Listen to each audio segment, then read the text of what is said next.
रामायण।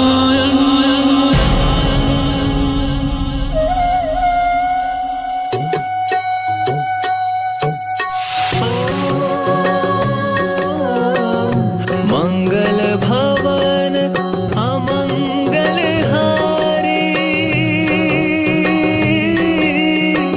द्रवहु सुदशरथ अजर बिहारी। राम सिया राम जय जय राम। राम सिया राम जय जय राम। राम सिया राम जय जय राम। राम सिया राम जय जय राम। मैं काल हूं। भगवान शिव के धनुष तोड़ने की सूचना से परशुराम का क्रोध सातवें आसमान पर था। उनके लिए धनुष भंग साक्षात महादेव का अपमान था। उनके भीषण क्रोध से चारों दिशाएं कांप उठी। देवलोक में चिंता की लहर दौड़ गई। शिव के सम्मान में महर्षि परशुराम कुछ भी कर सकते थे। शिव धनुष तोड़ने वाला परशुराम के लिए उनके पिता पर प्रहार करने वाले जैसा था। पर ऐसे समय में राम बड़ी ही विनम्रता से उनके प्रश्नों का उत्तर दे रहे थे। क्षमा करें भृगुश्रेष्ठ, इतना क्रोध क्यों? एक दास पर इतना क्रोधित होना क्या उचित है? मैं आपसे प्रार्थना करता हूं कि दुस्साहस मत करो दशरथ नंदन, दुस्साहस मत करो। स्वयं को दास कहकर मेरे क्रोध की अग्नि में घी मत डालो। दास का काम सेवा करना है, मेरे आराध्य भगवान शिव का धनुष खंडित करना नहीं। किंतु ऐसा क्या है इस धनुष में कि नहीं, ये केवल एक धनुष नहीं है दशरथ नंदन। ये मेरी आस्था है, मेरा विश्वास है, और मेरे विश्वास को तोड़ने वाला मेरा दास कभी नहीं हो सकता, कभी नहीं। सहस्र बाहु के समान मेरा शत्रु है वो, और मैं उसे कभी क्षमा नहीं कर सकता, कभी नहीं। आप बिना बात क्रोध कर रहे हैं ऋषिवर। पता नहीं इस धनुष से आपका इतना मोह क्यों है? क्यों आप एक साधारण धनुष के लिए धरती आसमान एक करने पर तुले हैं? लक्ष्मण,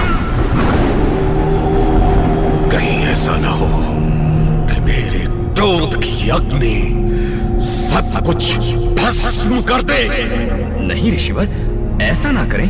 भला ऐसा करके क्या मिलेगा आपको? इस क्रोध को त्याग दें। क्रोध से केवल बुद्धि का नाश ही होता है। तुम मुझे विवश कर रहे हो लक्ष्मण, घोर अनर्थ को बुला रहे हो तुम, अपने काल को बुला रहे हो तुम लक्ष्मण।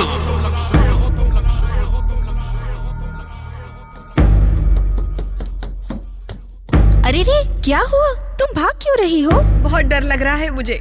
पता नहीं ऋषिवर का क्रोध कैसे शांत होगा। यदि वो नहीं माने तो अनर्थ हो जाएगा, बहुत अनर्थ हो जाएगा। कहीं ऐसा ना हो कि रुक क्यों गई? बोलो ना, क्या हो जाएगा? सब कुछ भस्म कर देंगे वो, सब कुछ। क्या ये इतना आसान है? क्या तुम शिव धनुष तोड़ने वाले श्री राम को कम समझती हो? उनकी शक्ति को इतना कम मत आंको। समझ में नहीं आता कि ऐसे में वो भी क्या करेंगे सखी। जानती हो, वो तो ऐसे शांत है जैसे उन्होंने बोलना ही ना सीखा हो। उनके छोटे भैया तो है ना बोलने के लिए, फिर उनको क्या आवश्यकता है बोलने की? परशुराम से निपटने के लिए लक्ष्मण ही बहुत है। सच तो ये है ऋषिवर कि ये धनुष पुराना हो चुका था। भैया राम ने जैसे ही हाथ लगाया ये टूट गया। फिर इसमें भैया का क्या दोष? लक्ष्मण, मुझे बहलाने का प्रयास मत करो। मैं कोई दूध पीता बालक नहीं हूं, और ठीक से जान लो, तुम्हारी ये बातें तुम्हें मेरे परश के कोप से बचा नहीं सकेंगी।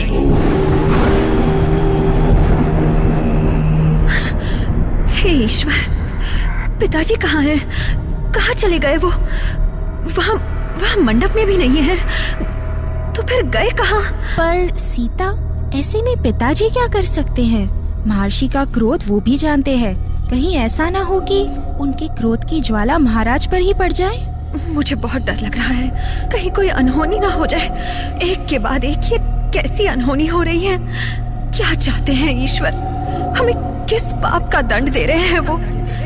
सीता का भय अकारण नहीं था। वो ऋषि परशुराम का क्रोध जानती थी। वो जानती थी कि उनके फरसे की ज्वाला क्या कर सकती है, पर सखियों को राम की शक्ति पर भरोसा था और वो सीता को भी राम की शक्ति का भरोसा दिला रही थी। पर सीता का मन तो जैसे भय के हिंडोले में झूल रहा था।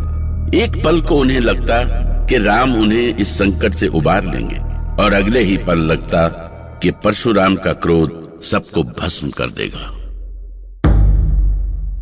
क्या अपने स्वामी पर भरोसा नहीं है तुम्हें, जिनके छूने भर से महादेव का धनुष खंडित हो गया? उस परमवीर राम पर भरोसा नहीं है? भरोसा है सखी, पर अपने मन को कैसे समझाऊं? जिस महर्षि परशुराम ने सहस्त्र बाहु जैसे बलशाली का वध किया हो, वो इस घड़ी में शांत कैसे हो सकते हैं? कौन शांत कर सकेगा उन्हें? चिंता मत करो सीते, यदि श्री राम चुप है तो इसका ये अर्थ नहीं कि वो परशुराम को संभाल नहीं सकते। जानती हो ना, बरसने वाले बादल बिना बात के गर्जा नहीं करते, उनकी शक्ति ही उन्हें शांत रखती है। मैं समझ नहीं पा रहा मुनिवर कि आप बार बार मुझे अपनी एक कुल्हाड़ी दिखाकर क्या कहना चाहते हैं। एक बात आप ध्यान से सुन ले, हम कोई कमल के कोमल पुष्प नहीं है जो आप हमें पल भर में ही अपनी इस कुल्हाड़ी से काट डालेंगे। लक्ष्मण! क्रोध मुझे भी कम नहीं आता मुनिवर, किंतु आपको भृगुवंशी जानकर अपना क्रोध दबा रहा हूँ, क्योंकि रघुकुल में देवता, ब्राह्मण और गाय पर क्रोध नहीं किया जाता, क्योंकि इन्हें मारो तो पाप लगता है और इनसे हारो तो अपयश मिलता है। बस बस लक्ष्मण, बस। अब मैं स्वयं को रोक नहीं पा रहा हूं। अभी तक मैं तुम्हें एक बालक समझकर छोड़ रहा था, पर तुमने सारी सीमाएं तोड़ दी हैं। लो, अब अपने अंत के लिए तैयार हो जाओ।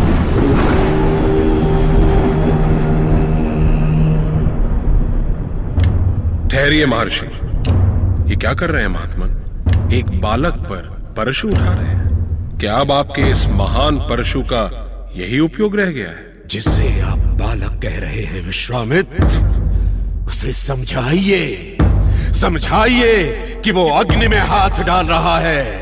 उसे पता नहीं कि मैंने कैसे अपना ये परशु रोक रखा है, पता नहीं कैसे। तो फिर मत रोकिए ये परशु, आगे बढ़िए और कीजिए प्रहार, प्रहार कीजिए भृगुनंदन।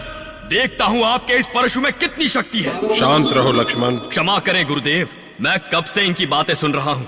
कई बार इन्होंने प्रहार करने के लिए परशु उठाया है, पर हर बार पता नहीं क्यों पीछे हट जाते हैं। क्या यही है इनकी वीरता? क्या यही है इनका पराक्रम?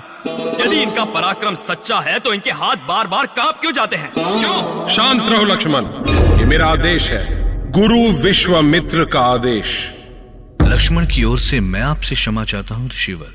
मैं जानता हूँ कि आपका उद्देश्य एक बालक को दंड देना नहीं, बल्कि उसे समझाना है। भला आपके तपोबल के सामने कौन ठहर सकता है? कौन आपका ताप सहन कर सकता है गुरुदेव? नहीं, नहीं, अब संसार की कोई शक्ति इसकी मृत्यु को नहीं रोक सकती। कोई नहीं बचा सकता इसे।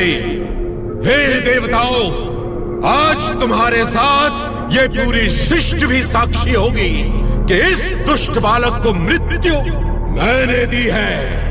मैंने भृगुकुलवंशी जमदग्नि पुत्र परशुराम ने मृत्यु दंड दिया है इस दुष्ट बालक को। क्या मेरी प्रार्थना व्यर्थ होगी भृगुनंदन? लक्ष्मण सचमुच अभी बालक है महात्मन। मैंने इसे शिक्षा दी है, मुझसे अधिक इसे कौन जान सकता है भला? विश्वामित्र, विश्वामित्र, तो क्या परशुराम के मान सम्मान की तुम्हें कोई चिंता नहीं है? यदि महादेव के धनुष और मेरे प्रति तुम्हारे मन में श्रद्धा की थोड़ी सी भी भावना है, तो आज मुझे मत रोको, मत रोको मेरे इस परशु को, इस प्रलयंकारी परशु को। परशुराम के शब्दों ने विश्वामित्र को मौन कर दिया। वहां बस एक वो ही तो थे जो ऋषि के क्रोध को शांत कर सकते थे, और यदि वो भी मौन हो गए तो कौन बचाएगा इस प्रलय को? कौन बचाएगा लक्ष्मण को जमदाग्नि पुत्र परशुराम के भयानक क्रोध से? राम